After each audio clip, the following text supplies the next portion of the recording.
Nire-ready ko itong pork na isisigang.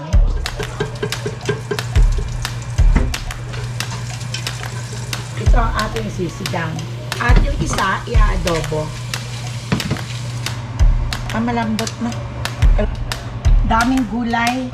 Ito ang gusto nila kasi eh. Nilagay ko na yung gulay ko dito sa ating sinigang. Ay, nag-blurry. Sarap ng lasa ng sinigang ni Mama Ella. Ito na ang adobo ko.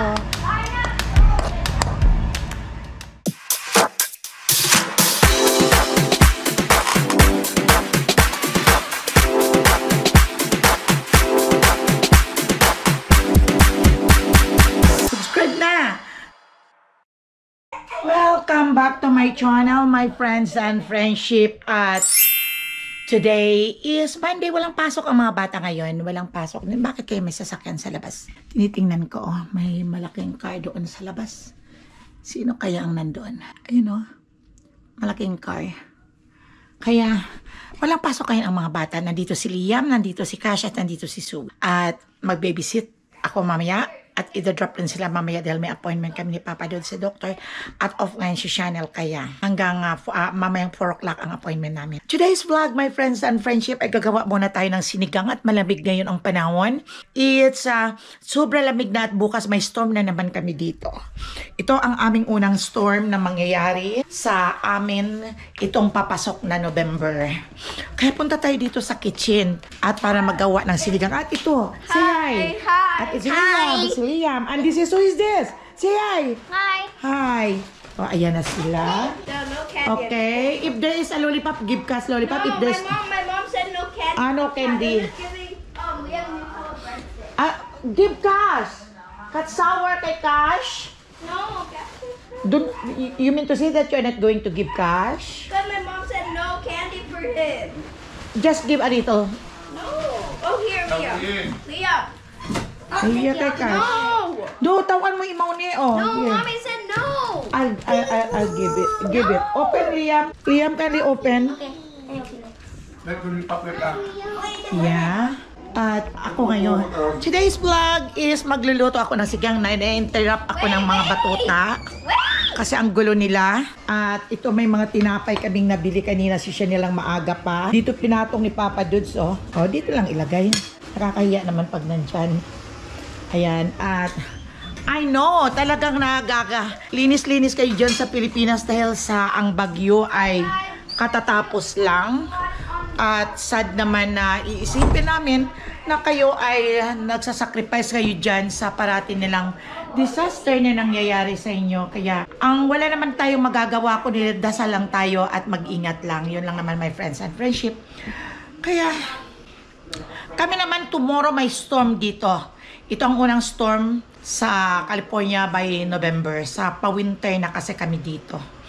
At nakapag-almusal ako ng 2 tinapay na hot cheese pandesal. At ito, mayroon kami ditong nagluto ako kaninang umaga ng tosino at saka langgunisa at may sinangag ako. Ayan lang. Pero magluluto ako ng sinigang at andito na yung aking pork. Request yan kasi ng apo kong si Mikel, yung nag-aaral. Ito ang sahog.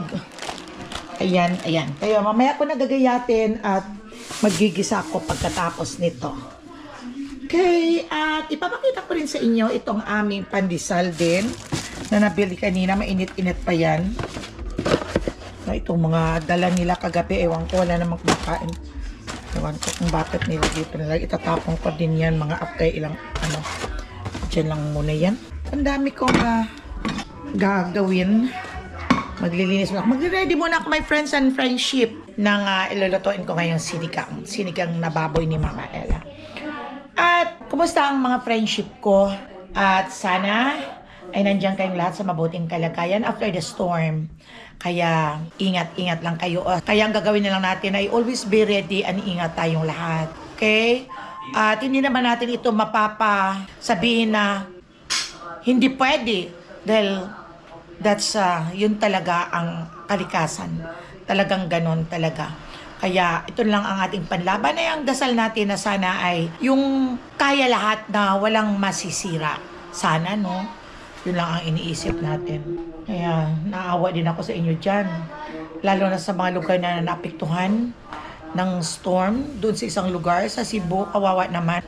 Talagang matindi talaga. Pero ganun talaga ang buhay. Hindi natin alam kung ano ang plano ni God para sa ating lahat. Basta pray lang tayo. Okay. Nire-ready ko itong pork na isisigang.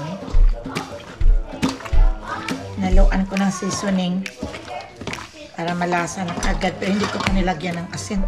Ay,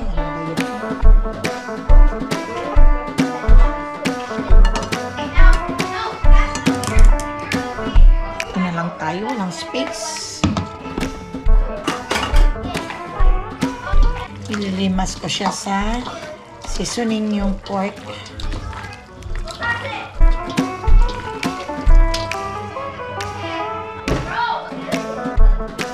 Yung sinigang mix, my friends and friendship. Kaya naman tayong diskarte ng pagluluto sa sinigang. Ito ay akin namang diskarte. Ayan. Total nila, igigisa ko pa naman ito.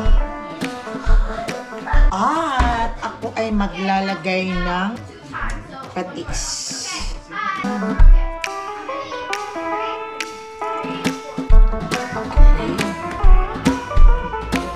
At ito ay hinaluan ko ng konting suka para medyo mawala ang langsa. Tsa-tsa-tsa, bango. Pag may patis talaga mabango. Kaya isusok ko muna ito dito sa suka at sa mga ingredients ko, yung seasoning, para pumasok dito sa kalaman-lamanan niya ang lasa. At ako ay magigisa. Medyo ayos. Tama lang. I-ready ko na yung iba kong gulay. Sarap. Sarap. Dito lang. Ang kinainan ni Papa doon, iligpit ko muna. Bago ako magsimulang magluto, kailangan wala na akong ipoproblema sa pagluluto na ako focus. Kasi kung marami kang iniintindi na nagluluto ka, hindi mo may concentrate ang iyong mga ginagawa.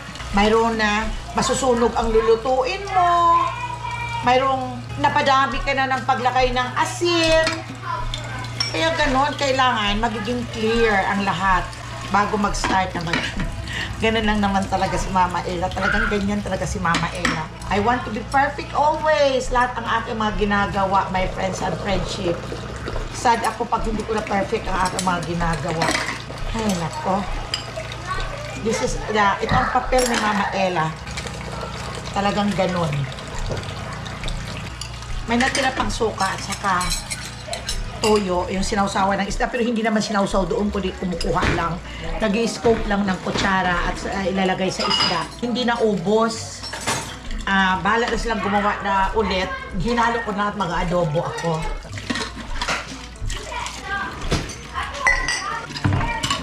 Hi, Gerald Jan Buholano. Ayan, magluluto yan dyan. Magluluto ka? Ayan. Dito ako sa kabila. Nagaw ko yung pwesto niya. Magsisigang ako. Pero bago ako magsisimulang magsigang, nililinis ko ang lahat muna ng paligid. Bago ako magsisimula. At ayaw ko yung maraming sagabal. Lalo na si Big Boy pag dito sa kusina. Laking tao yan. Nandiyan siguro pa kinaipit. Ayan, hindi ko alam. Si Jarrell very busy rin pagluto ng kanyang pagkain. Ayan. Ako naman na magigisa na ako dito pa sa sinigang ko. Nuna ko yung luya. Halo-halo lang muna. Ay, naku, huwag kayong tumawag muna.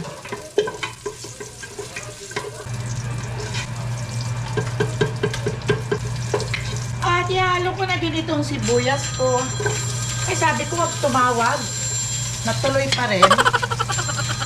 Ngayon ay ginisa ko na yung kamatis at sibuyas at luya. Walang bawang. Kasi may sinisigang ko. Yung iba naman naglalagay ng bawang pero ayaw ko na. Tama na yun. Sarap na yun. At ito ang ating isisigang. At yung isa, i-adobo.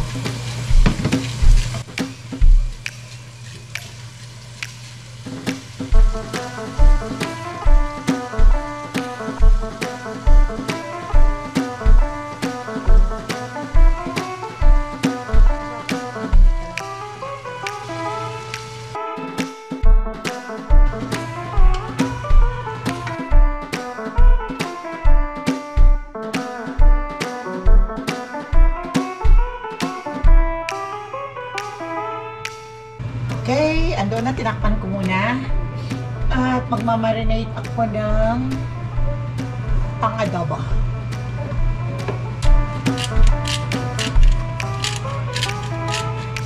Salt.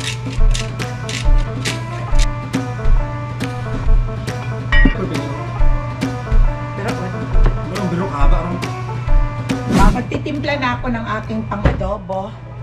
Ito, i-marinate ko muna siya. Lagyan ng sugar. At katulad ng dati sa sinasabi ko, hindi masyado ako naglalagay muna ng maraming salt o kaya toyo. Konti lang. Yung i-marinate lang. At lagyan ng suka. Mas okay pag sumobra ang suka. At kung naasiman kayo, lagyan lang ng sugar.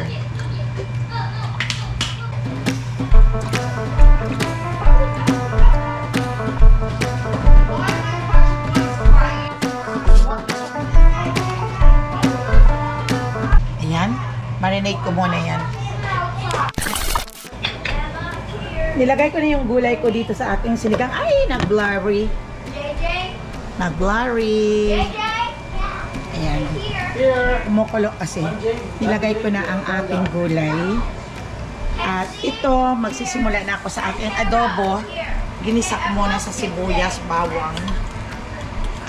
Oh yeah, yun lang. Buti kung may dalawang luto kasi may ibang ayaw ng ano. Mayang gabi. Okay, dyan lang muna. Takpan ko.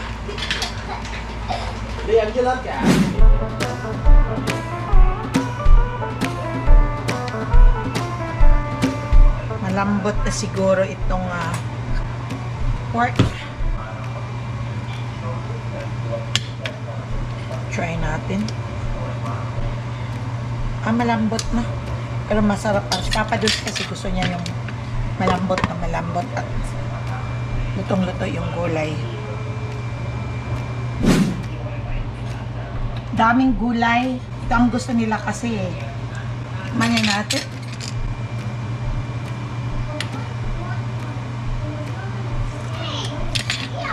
Ay, aba, ang sarap. Tingnan naman natin ito. Adobo. Sinigang is done. Ayan na. Sarap ng lasa ng sinigang ni Mama Ella. Okay. Ito na ang adobo ko. Nag-separate ako dito para kay Cash. At ito naman para kay Samantha.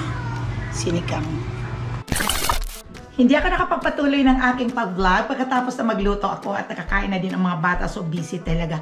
At kay Alice kami at may appointment si Papa Dudes, my friends and friendship. Kaya mamaya na lang ulit babalikan ko kayo. Okay. Kararating namin my friends and friendship at dumaan ako sa store. May appointment kasi kami ni Papa. Pero ito yung mga bumili muna ako sandali, my friends and friendship. At ililigpit ko yung kalat ni Zoe, ni Liam, at saka ni Cash. Ito yung mga crayon niya. Wala ay kumakalat. Kaya ayan o. Ilalagay ko yun dito. Punta ko dito sa table.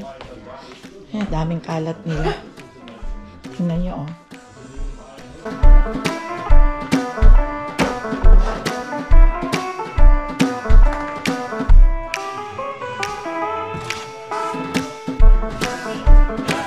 So, come here. Ask your daddy. I'm gonna throw this away.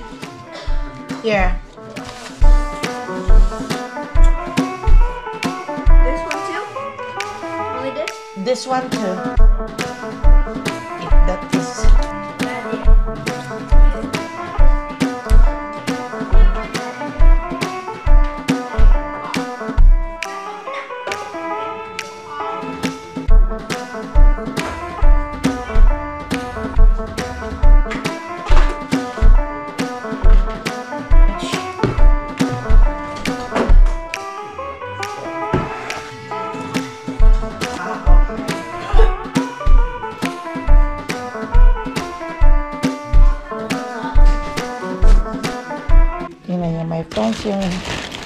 pinag-trick or treat ni Zoe. Ang daming candy.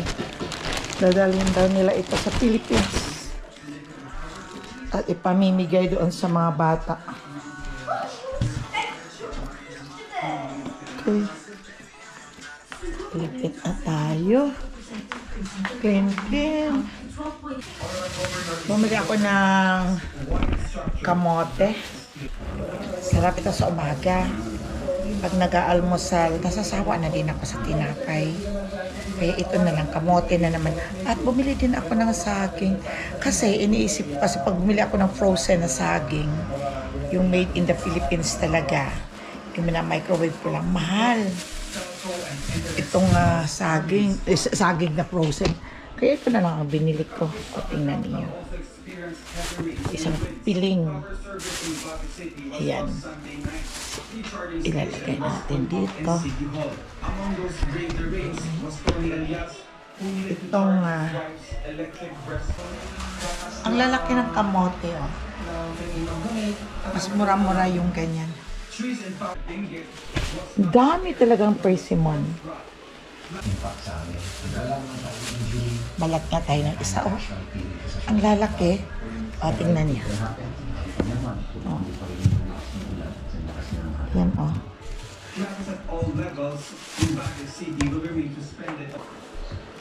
Yan. Nag-sale din ang my friends and friendship. Itong pancit canton, mura lang siya kaya kumuha. Mga importante lang dito sa bahay. Yung mga magic sarap. Ay, rin. Bate. Wala kaming peanut butter. Hindi ako nakabili pa sa Costco. Ilagay muna natin ito dito. Lagay ko lang. Kung makapunta ako ng Costco, bibili ako ng mga malalapit. Kakaunti na ako matitira. Dito, ito Skippy Jeff ito.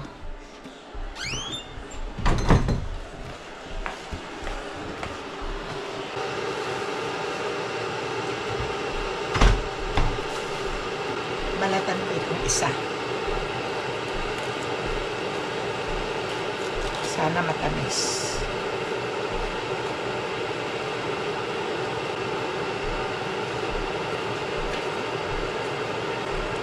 Favorite ko talaga itong persimmon.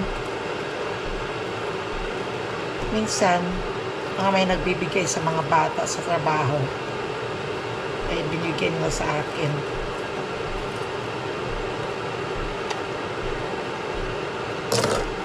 Tama?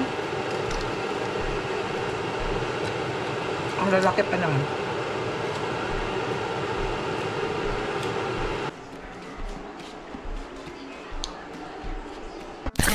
Ngayon lang kami magdi-dinner. At nakahiga pa ako at napagod talaga ako. At nanonood ng TV. So hanggang sa muli, my friends and friendship. Bye-bye!